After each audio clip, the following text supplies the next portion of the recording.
जैसा कि आपको पहला क्वेश्चन यहाँ पे दिख रहा है और ये जितने भी क्वेश्चंस आपके लिए मैं लेके आया हूँ सारे प्रीवियस ईयर क्वेश्चंस पूछे गए हैं।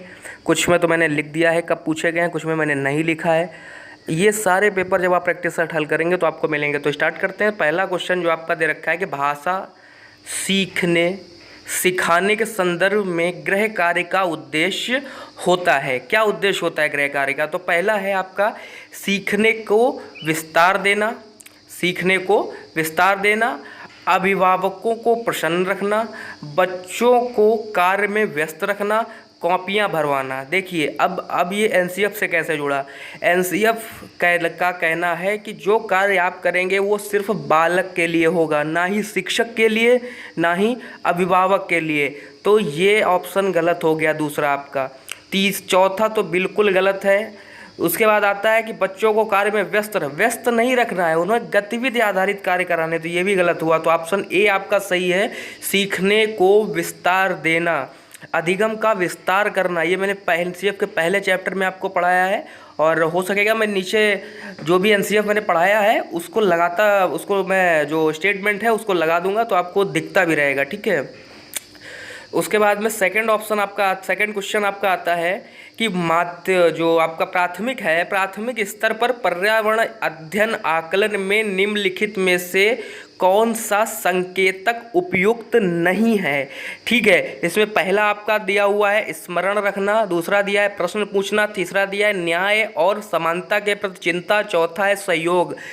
मैंने जितनी बार भी एनसीएफ पढ़ाया है उसमें एक बात आपको बताई है कि स्मरण रखना, रटने के लिए बाध्य करना, एनसीएफ इनका पूरा विरोध करता है। उसने पूछा है क्या सही नहीं है, तो स्मरण रखना बिल्कुल गलत है एनसीएफ के अकॉर्डिंग, ठीक है। अगला तीसरा क्वेश्चन स्टार्ट होता है। तीसरा क्वेश्चन क्या कह रहा है? देखिए तीसरा क्वेश्चन कह रहा है कि राष्ट्रीय पाठचर्या रूपरेखा एनसीएफ 2005 ने कक्षा 1 और 2 के लिए पर्यावरण अध्ययन के किसी पाठ्यक्रम या पाठ्य पुस्तक की संस्तुति नहीं की है। ये भी ध्यान रखने वाली बात है। 1 और 2 के लिए उन्होंने किसी भी किताब को जारी नहीं किया है। इसके लिए सबसे उपयुक्त कारण क्या है? तो इसमें पहला ऑप्शन आपका दिया है पाठ्य पुस्तक जो पाठ्यक्रम है उसका भार कम करना, दूसरा दिया है पर्यावरण अध्ययन केवल कक्षा 3 से आगे की कक्षाओं के लिए है। ये गलत है क्योंकि इसमें एक शब्द प्रयोग किया गया है केवल से बातें संकुचित हो जाती है। एनसीएफ ऐसे शब्दों का समर्थन बिल्कुल नहीं करता है। कक्षा 1 और 2 के शिक्षार्थी पढ़ना लिखना नहीं जानते, ये भी गलत है। तो सीधी सी बात है, पढ़ना लिखना क्यों नहीं जानेंगे। उसके बाद आता है संदर्भ युक्त अधिगम परिवेश। मैंने आपको जब एनसीएफ पढ़ाया है उसमें एक परिवेश, कक्षा का वातावरण और जो विद्यालय का वातावरण है, इस पर एक बात जो मैंने आपको चैप्टर शायद चौथा है ये पढ़ाया है, इसमें आपको सीधा दिया है अधिगम परिवेश को प्रदान करना, ठीक है, अधिगम परिवेश को प्रदान करना। तो ये आपका ऑप्शन चौथा यहाँ पर सही हो जाएगा कि अधिगम परिवेश को प्रदान करना। उसके बाद आपका अगला क्वेश्चन क्या आता है? अगला क्वेश्चन आता है आपका कि प्राथमिक कक्षाओं के विद्यार्थियों को मानचित्र शिक्षण के लिए निम्नलिखित में से कौन सी युक्ति है वो सर्वाधिक उपयुक्त प्रतीत होती है? पहला है अध्यापक द्वारा श्याम पट पर मानचित्र बनाना तथा शिक्षार्थियों को विभिन्न स्थानों और स्थितियों के स्थिति बताने को कहना। बालक पढ़ने आया है, पढ़ाने नहीं, तो ये तो आप कतई नहीं लगा सकते हैं, ठीक है, क्योंकि बालक पढ़ने आया है, आपको उसको पढ़ाना है, ना कि वो आपको बताए। दूसरा है शिक्षार्थियों का निर्देश देना, कतई गलत है क्योंकि माध्यमिक में और उच्च कक्षाओं में तो निर्देशन मान्य भी है, प्राथमिक में निर्देशन मान्य ही नहीं है, ठीक है, एनसीएफ के अकॉर्डिंग। अगला है शिक्षार्थियों को एटलस दिखाना था, विभिन्न स्थितियों के बारे में बताने को कहना, फिर वही शब्द एक प्रयोग किया गया कहना, गलत।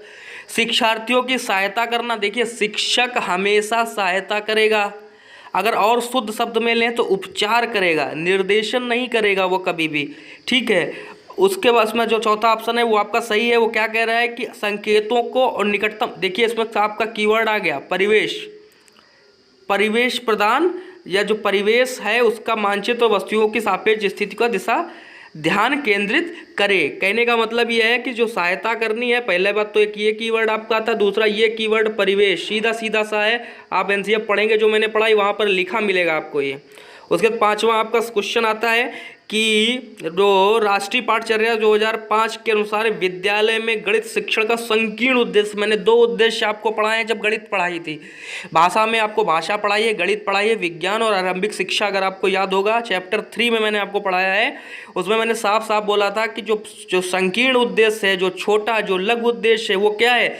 संख्यात्मक कौशल का विकास या गणितीकरण का विकास। सीधा सीधा आपका एनसीएफ से उठा के आंसर उसने रखा है, आपको ऑप्शन पढ़ने की ज़रूरत ही नहीं है, ठीक है। उसके बाद अगला क्वेश्चन आपका आता है कि आकांक्षा गणित की एक अच्छी अध्यापिका बनना चाहती है। गणित की अच्छी अध्यापिका बनने के लिए आवश्यक है कि उसके पास क्या होना चाहिए? अगर आपको सारे ऑप्शन जल्दी जल्दी पढ़ने हैं तो आप जल्दी से पढ़कर भी उत्तर दे सकते हैं। उसमें एक सीधी सीधी बात ये लिखी है कि अच्छा संप्रेषण कौशल और बंद अंत वाले प्रश्नों को कभी आप 1 से 5 के पेपर में अलाउ नहीं करेंगे। ध्यान रखिएगा, बंद प्रश्न वाले, जो बंद प्रश्न क्या होते हैं? गणित विषय वस्तु का वास्तविक, बस काम खत्म हो गया आपका। वास्तविक जीवन से जोड़ना, आप एनसीएफ का पहला ही चैप्टर उठाएंगे, उसी में मैंने साफ साफ एक लाइन लिखी है कि गणित को विद्यालय या किसी भी परिवेश का हो वो, या कोई भी पाठ्यक्रम आप पढ़ा रहे हो, अगर उसे आप जीवन से जोड़कर बताएंगे तो उसके लिए वो सरल होगा, ठीक है। 7वां क्वेश्चन आपका देख लेते हैं। 7वां क्वेश्चन क्या कह रहा है? शिक्षार्थियों की व्यक्तिगत भिन्नताओं के संदर्भ में शिक्षिका को चाहिए क्या करना चाहिए? पहली बात, निगमन पद्धति बिल्कुल गलत है, मान्य ही नहीं है। कलन विधि, अवकलन समाकलन, ऊपर की ऊपर उच्च स्तरीय विधि है, ये भी है। याद करने के लिए शिक्षार्थी, गलत। अभी मैंने कहा था याद शब्द तो आप जोड़ ही नहीं सकते, बस बचा कौन सा? चौथा, आंख बंद करके लगा दीजिए, कोई दिक्कत नहीं है। अगर एनसीएफ आपने बहुत अच्छे से पढ़ी है, जो 75 नंबर की पेडागोजी आती है, गारंटीड है, उसमें से आपको एनसीएफ रिलेटेड 30 से 35 क्वेश्चन मिलेंगे जो आप चुटकियों में हल कर सकते हैं, ठीक है। उसके बाद 8वां आपका क्वेश्चन आता है, 19 में ही पूछा गया है, शिक्षक बच्चों को जटिल अवधारणाओं की समझ किस प्रकार सहज कर सकते हैं? शिक्षक बच्चों की जटिल अवधारणाओं की समझ को किस प्रकार जो है सहज कर सकते हैं? अन्वेषण एवं परिचर्चा के अवसर देना। देखिए, अन्वेषण के लिए मैंने एक शब्द का प्रयोग किया है, खोज विधि या करके सीखना या हस्तपरख। ये सारी चीज़ें मैंने एनसीएफ में बताई हैं, बस आपको कुछ नहीं करना है, ऑप्शन पढ़िए या मत पढ़िए। अगर एक ऑप्शन इसमें सही है, या अगर कूट के प्रश्न है तो आप जरूर पढ़िए पूरे, और अगर कूट के प्रश्न नहीं है तो अगर आपको कीवर्ड मिल जाता है तो आप सीधे खत्म कर दीजिए क्वेश्चन को। उसके बाद में आपका 9वां क्वेश्चन आता है, बच्चों में जेंडर रूढ़िवादिता या जेंडर भूमिका अनुरूपता को कम करने के लिए निम्नलिखित में से कौन सी पद्धति प्रभावशाली है? पहली बात तो मैंने एनसीएफ में आपको एक चीज़ रोक के रखी है, जेंडर और व्यक्तिगत विभिन्नता। ये 2 बिल्कुल लास्ट में आपको लेकर चलूंगा, बस इतना याद रखिएगा, जेंडर से कभी भी कोई प्रश्न आए उसमें 2 ही विकल्प सही होते हैं, या तो विकल्प होगा जेंडर पक्षपात का, या विकल्प सही होगा जेंडर रूढ़िवादिता का, ठीक है। तो इसमें जेंडर पक्षपात के लिए जो परिचर्चा है वो करवानी है आपको, ठीक है। पृथक पृथक आप बैठा नहीं सकते हैं बच्चों को, और अधिक विशिष्ट भूमिकाओं को महत्व तो आप दे नहीं सकते हैं। जेंडर पृथक खेल भी आप नहीं करवा सकते हैं, हाँ पक्षपात पे परिचर्चा करवा सकते हैं, जिससे उनमें जो रूढ़िवादिता है वो खत्म हो जाए। 10वां क्वेश्चन है आपका, छात्र केंद्रित शिक्षा शास्त्र की क्या विशेषता है? सीधा सीधा आप मैंने बताया है कि बच्चों के अनुभवों को, स्वरों को, मैंने एक लाइन लिखवाई है शायद 4थे में, अनुभव और स्वरों को और उनके जो रीत रिवाज हैं उनको प्रमुखता देना। आपको सीधा सीधा ऑप्शन नंबर 3 मिल रहा है, बात यहीं से ख़त्म हो जाती है। और ये 10 क्वेश्चन मैं आपके लिए लेकर आया था क्योंकि जिससे आपको पता चले। हाँ, जिसके पास भी एनसीएफ का नोट्स नहीं है वो मेरे व्हाट्सएप पे मैसेज कर दे, मैं उसको एनसीएफ का नोट्स दे दूंगा।